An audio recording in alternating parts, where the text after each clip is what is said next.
Еще историю захотели детишки? Ну хорошо, расскажу я вам историю. Когда я была молодой, мы жили в небольшой деревушке, которой владел мой отец. Мы были высокого, но скромного роду, который звался Гилибау.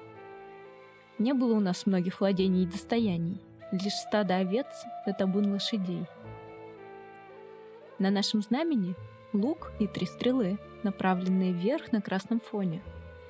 Это как бы намек небесам, что мы даже им не дадим себя в обиду. Родители звали меня слишком ретивой. В детстве меня было не снять с деревьев, в юности не догнать на лихом коне. Наверное, потому за мной никого и не послали, когда я ускакал с бандой рейдеров и дюжиной мешков зерна прочь из деревни.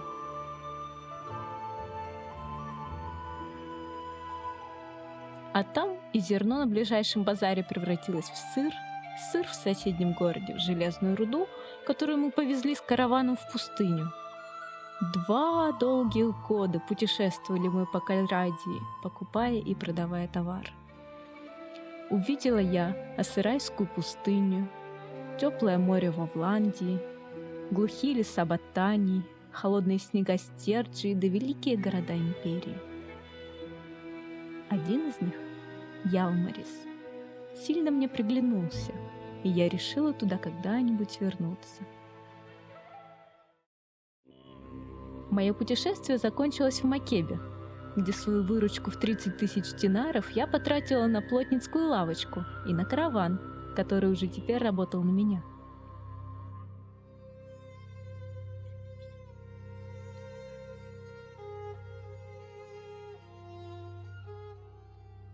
Вы спрашиваете, что стало с той бандой рейдеров?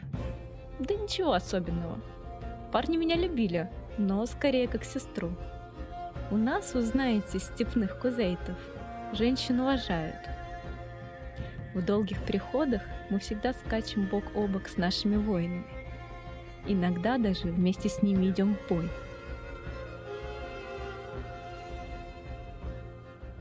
В наших торговых странствиях становилось нас то больше, то меньше. Кто-то уходил или погибал, кто-то, наоборот, присоединялся. Я и не единственной женщиной в банде-то была. Но я помню, как покинула отчий дом зеленой девкой в хвосте каравана, а в Макеев вернулась уже во главе банды. Пока меня не было, родители с моими братьями продали деревню и куда-то запропастились. Осталась я одна-одинешенька. Но ненадолго. Собираясь в новую торговую авантюру, встретилась я не абы с кем, а с самим Манчугом, великим ханом кузейтов. Он где-то наслушался истории обо мне и пришел вот с таким предложением. «Иди-ка ты ко мне на службу, Савджи Гилибалу. Дам тебе обратно не только твою деревню, но и соседнюю, и замок в придачу. Да и мужа найду высокородного. Ты много где была, много повидала. Моей орде нужен тот, кто знает, какие стены неприступны, какие города сами ворота откроют». Манчуг не обманул. Был у меня и замок, и деревня. Познакомил он меня с Эсуром из 7 киргитов. Их род пережил страшные потери в недавней войне. Но среди всех кузейтов они до сих пор были вторыми по важности. Эсур мне полюбился, да и я ему приглянулась, видимо. «Будет у нас много красивых и сильных детей», — подумала я при первой встрече. Чтобы узнать друг друга получше, повели мы наших бойцов осаждать имперский город Аниру. Но, как выяснилось, не суждено небесами нам было так быстро пожениться.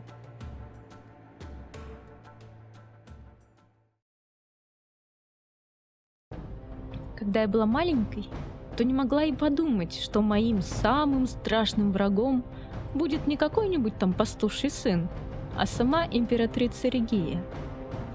Она правила южной частью Кальрадии и боролась за престол с сенатом на севере и мятежным генералом на западе. Анира была одним из ее городов, и против 1,5 наших с Исуром всадников вышел целый легион. Они напали неожиданно. Не прошло и получаса, как все поле перед Анирой было покрыто нашей кровью. Я всегда очень болезненно воспринимала гибель даже одного моего бойца. Здесь же я потеряла всех. Меткий удар копья сбил меня с лошади. И, лежа на земле, я видела, как Исура стянули с его коня, и озверевшие имперские легионеры колотили его булавами по ногам. По пути в имперскую темницу я поняла, что не оставалось ничего, ради чего стоило бы жить. Но время лечит все. Я сумела сбежать. Пару раз попадала в плен к мародерам, убила их всех и все-таки добралась до Макеба. Оказалось, что Исур выжил, хоть и был покалечен. Сражаться теперь он мог только верхом. Я поклялась отомстить Регее, продала все свои ремесленные цеха и на выручку наняла новых бойцов. Исуру я поклялась, что не женюсь на нем, пока императрица и весь ее род не погибнут. Наверное, он расстроился, но в тот момент для меня это было не так важно. Наян Хурунак повел новую армию на Южную империю, и я с радостью к ней присоединилась. Тем временем у императрицы дела шли еще хуже. Остался лишь один город в ее владении, а вся имперская элита переметнулась либо к мятежному генералу, либо к нам. В следующем сражении мы потеряли всего 7 человек. А вот Регея потеряла все. И началась охота. Я начала вылавливать остатки армии ее рода. Победила в бою ее дочь Иру. Вся Кальрадия уже знала о моей кровной мести. Лорды не пускали меня в темницу, где сидели родственники Регеи. Наконец, я поймала саму свергнутую императрицу. Сеча была жестокой. Но что 30 мужиков с копьями могут сделать против орды конных лучников? Регея пала.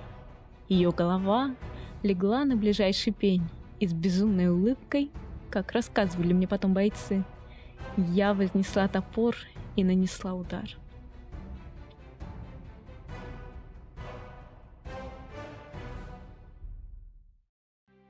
Не успел закончиться год, как я нашла и казнила оставшихся 2 ее родственников.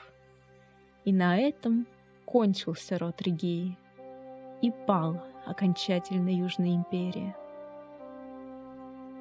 Что же было потом? Вслед за Южной пала и Северная империя, а потом и Западная.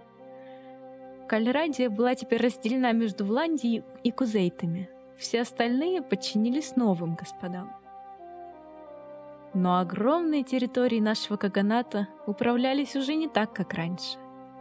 Предок Манчуга, Кузейт-хан, правил единолично, и никто, ни одна живая душа не осмеливалась встать на его пути. Сейчас же я видела, как кланы постоянно тянули одеяло на себя. Ни один Курултай я посетила, и везде было так. Я тоже пыталась отбить какие-то права и за себя, и за моих новых родственников, киргитов. Но годы моего заключения вдали от поля битвы не прошли даром. Ведь у меня появились вы, бесчисленные мои дети. И когда последний из вас появился на свет, я снова собрала верных себе людей и отправилась покорять город моей мечты — Ялмарис.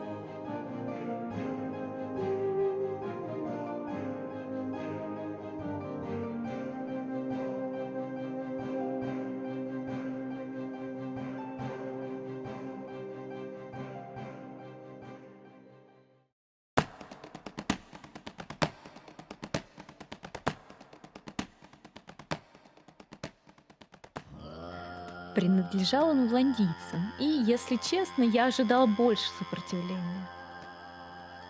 Я водрузила свой штандарт на барбикан и повернула назад. целая орда тяжелых холандийских всадников скакала нам навстречу. Тот бой мы выиграли, хоть и немалой ценой. Шальной стрелой сразили и меня.